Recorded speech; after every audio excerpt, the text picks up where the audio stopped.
विश्वास में कितनी शक्ति होती है। रामायण का एक प्रेरक प्रसंग। बात उस समय की है, हनुमान जी जब संजीवनी बूटी का पर्वत लेकर लौटते हैं तो भगवान राम से कहते हैं कि आपने मुझे संजीवनी बूटी लेने नहीं भेजा था, बल्कि मेरा भ्रम दूर करने के लिए भेजा था। और आज मेरा ये भ्रम टूट गया कि मैं ही आपका राम नाम का जप करने वाला सबसे बड़ा भक्त हूँ। भगवान राम बोले, वो कैसे? हनुमान जी बोले, वास्तव में मुझसे भी बड़े भक्त तो भरत जी है।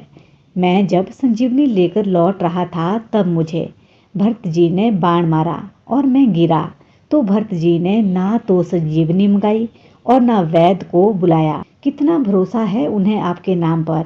उन्होंने कहा कि यदि मन, वचन और शरीर से श्री राम जी के चरण कमलों में मेरा निष्कपट प्रेम हो, यदि रघुनाथ जी मुझ पर प्रसन्न हो, तो यह वानर थकावट और पीड़ा से रहित होकर स्वस्थ हो जाए।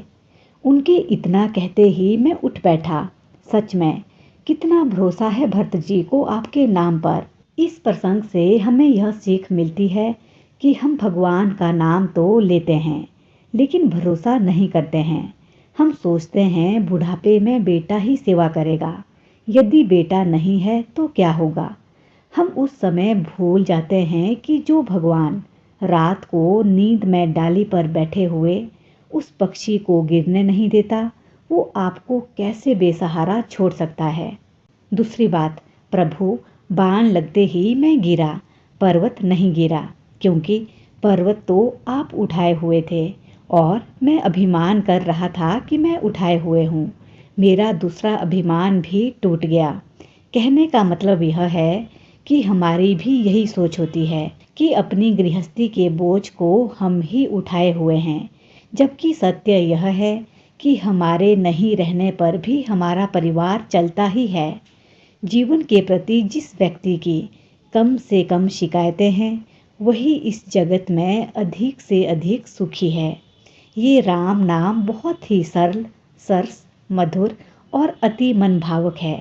मित्रों, जिंदगी के साथ भी और जिंदगी के बाद भी। तो ये थी बहुत ही प्रेरणादायक बातें, और ऐसी ही अच्छी अच्छी बातें सुनने के लिए हमसे जुड़े रहे। धन्यवाद। जय हिंद, जय भारत।